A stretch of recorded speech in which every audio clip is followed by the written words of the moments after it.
I'm your host, Sarah Noel Block, and this is Tiny Marketing. Hello, everyone. I'm Sarah Noel Block, your host, and this is Tiny Marketing. Today, I have Josh Irons, who's going to be talking to us about an awesome topic. Are you someone who just launched a business? Or maybe you're part of the great resignation and you're leaving your business to start something on your own. You might be starting from complete scratch and not have a network already established. This is what we're talking about today. You're probably thinking, how do I begin? But you can. We all started from scratch at some point, and it's possible.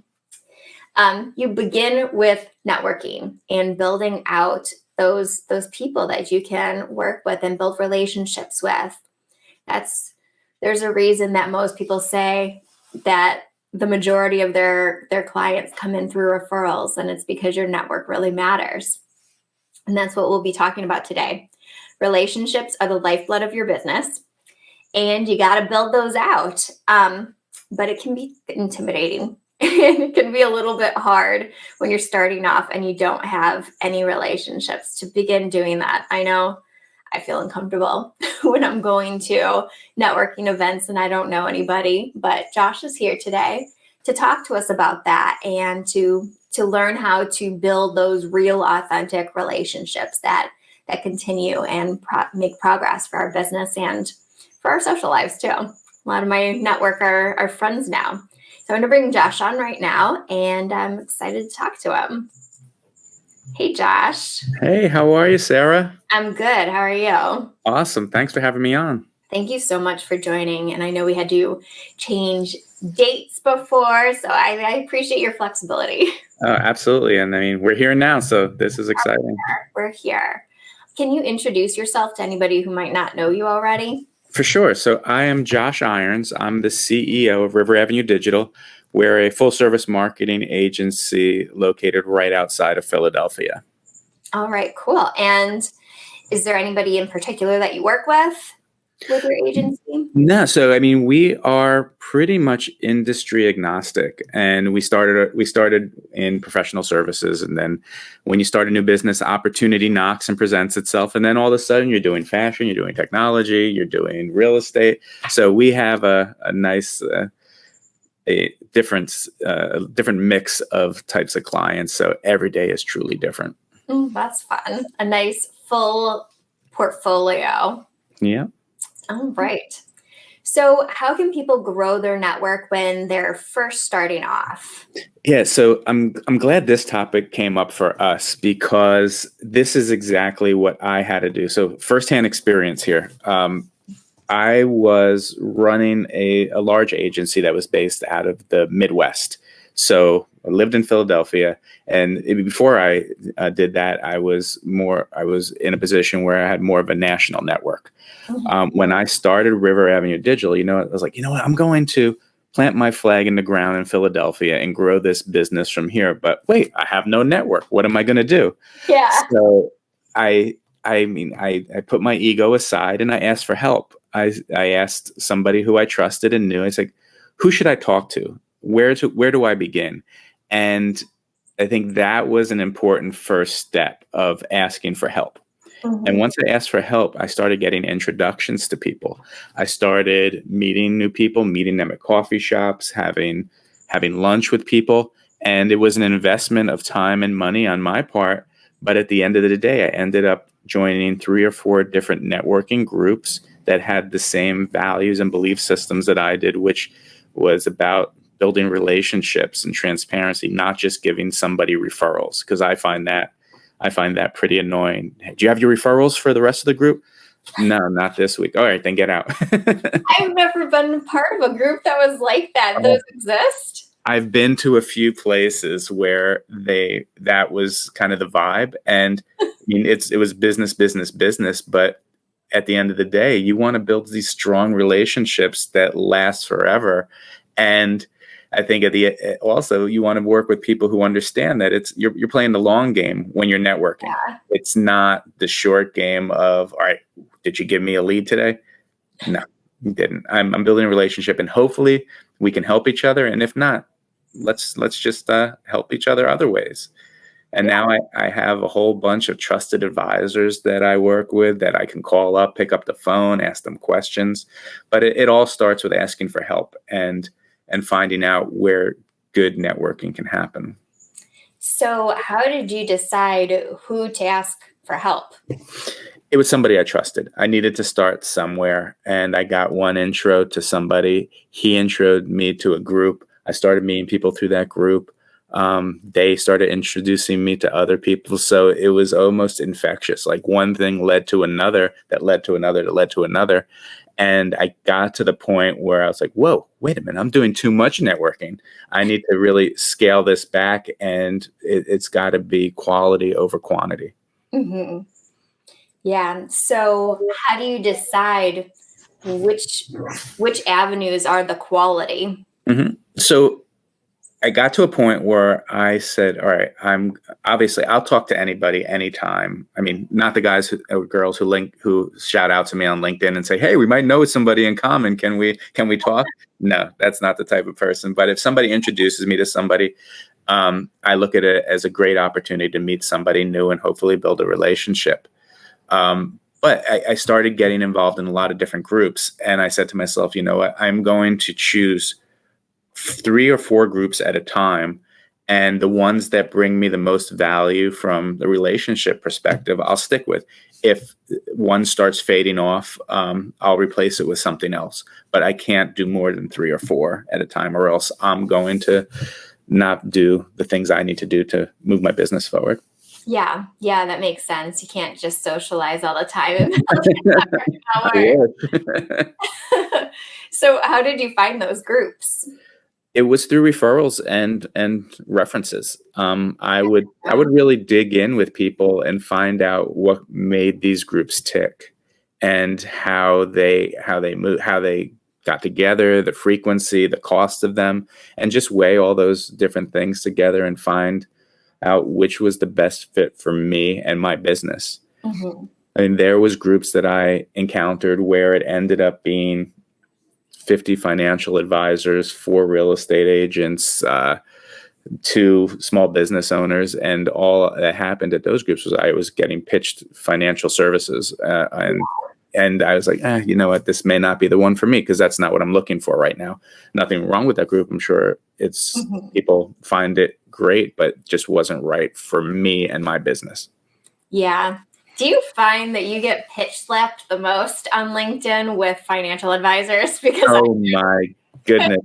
And what I normally do is, I mean, I run a marketing agency, and I always write back, does this work for you? When you get those like 7 messages in a row and you're like, I haven't responded to one. Why are you? I know. And it's like, these financial advisors, they see the initial CEO next to somebody's name, and they assume, oh, they have money, they must need some financial advisory services. And let me take some of it. And I know. And I was like, if my financial advisor only knew all these other financial advisors were talking to me, he might get jealous. Oh my goodness. Yeah. Oh my goodness. Okay. So going back to this, where are the best places online that you meet people? Online, I tend to not do that well online meeting people. Obviously, and through email is great, but it's the personal connections that really move the needle for me. I mean, a guy that I know that I met through networking reached out to me. He's like, you know what? I think you and Rich are going to really hit it off, and there may be an opportunity for you guys to work together. There may not. I don't know. So Rich and I met for lunch, and we had a blast. It was like I've known Rich for 20 years, and we couldn't wait for the next time we're meeting. We're having lunch again next Thursday. But then Rich introduced me to 5 other people in the last 3 weeks, and I had conversations with 2 of them. And I mean, that's kind of how the network builds. Online, it's a little bit blind. I mean, we do digital marketing and lead generation for our clients, so it's a little bit colder, and you have to nurture it a little bit more. But when you have that personal connection with somebody, and you both know the same person, you have something to talk about right away, and it makes it a little bit easier to ease into a relationship. Yeah. Yeah. Or if someone has introduced you, like, hey, you get along with this person, you can still build that relationship online. Oh yeah, absolutely. But yeah, I like to start on a Zoom call or meet somebody for coffee. I mean, there's nothing you can compare that to. Yeah, you can't build your relationships the same way that you can online. Right. Most of the people in my network I have met online, and they're all over the country. But it's always nice when I can actually see someone in person. I Absolutely. have a small network that's actually in the Chicago area. Most people that I'm friends with are East Coast, West Coast, not here, not Midwest. Right. So the majority of your networking groups then are in person? They're transitioning back to in person. I think some of them did the virtual thing very, very well. And that was exciting. But now that we get to meet in person, I'm all about it. Yeah, yeah. It's always nice when you get to go out and put on real pants and see people. I know. We were discussing that yesterday. Like, just what are some of the rules in your workplace? And somebody's like, it should be pants, because I don't think any of my employees wear pants anymore. Yeah, I just posted a picture this morning of, like, all right, I'm recording today. Here's what I look like on the top half, and here's the bottom half. I'm still wearing pants, but not pants that actually go with the shirt. So when you're building out these relationships, and I'm sure during COVID, you couldn't be in person and have those, that normal, authentic relationship that you usually get when you're in person and you're meeting someone. So how do you stay authentic and reach out to people when, it is a networking opportunity? Yeah. If people are at these virtual networking events, or a real in-person networking event for the right reasons, it's easy to connect with them because they want the same things you want. The people I find that are difficult to connect with are ones I probably don't want to connect with anyway. And I always say that within networking groups, there's people who want to just check a box. Somebody once told them in a seminar, hey, you have to network, it's important. And they're like, okay, I'm at this event, check the box. I'm networking, look at me. And at the end of the day, those people aren't going to be able to build a relationship with you or care to. Yeah. Yeah. Well, along that same vein, what about people who are super introverted and might have a hard time approaching someone? And yeah, that is a challenge. And I don't have that challenge. My wife has that challenge. But when you find the right group or the right group of people, it becomes a little bit easier because you have the same goals. And no one's going to judge you. No one's going to turn their back on you. And it takes practice. And if you're able to do it a few times and see that it produced something worthwhile, then it becomes easier every time you do it. So practice. Yeah, I mean, it's all about practicing, and you get into a rhythm, and you nail down your elevator pitch that people will understand and learn about your business from, and then you become memorable. Hmm. Yeah, yeah, that makes sense. So when you're building these relationships, you're meeting someone new, what is your strategy for following up with them so that relationship doesn't end that event? I'll normally connect with, if I get a stack of business cards, or if I'm looking at a Zoom call and I jot down people's names, I'll reach out to them as soon as I can through LinkedIn. Hmm. And that is like the first touch point. Then if there's somebody I'm really interested in learning more about and meeting, I'll shoot them an email if I have their email, and connect that way and say, hey, let's grab coffee, or let's schedule a Zoom call, and just being mindful of people's time and make it as efficient as possible and effective. Yeah, that makes sense. Is there anything that you want the audience to know that I haven't asked you? I would say it networking is such an important piece of building a business, no matter what business that you have, and is a perfect starting point, and it builds that foundation for your business. The other piece of advice I'd love to give, and I mean, with the work that you do, you're all about this, but have a story to tell, a memorable story that people won't forget. And I mean, that makes you stand out from the crowd, because what differentiates you is important. And what is becomes memorable about you is also important. And that way, people say, "Oh, that's the guy from River Avenue Digital. That's I forget his name, but I know the company story." Yeah. And I want people to leave with something that makes me memorable. Yeah, I like that. So maybe before, like, if someone were to watch this video and take action on it, before you go to a networking event, have this story in mind that you would be able to tell, so you can it more easily comes to you when you're in the moment if you feel uncomfortable or if And that's yeah, not your thing. and write it down and bounce it off people that and say, hey, what do you think of this? Does this kind of tell my story? And that'll help you immensely. Hmm.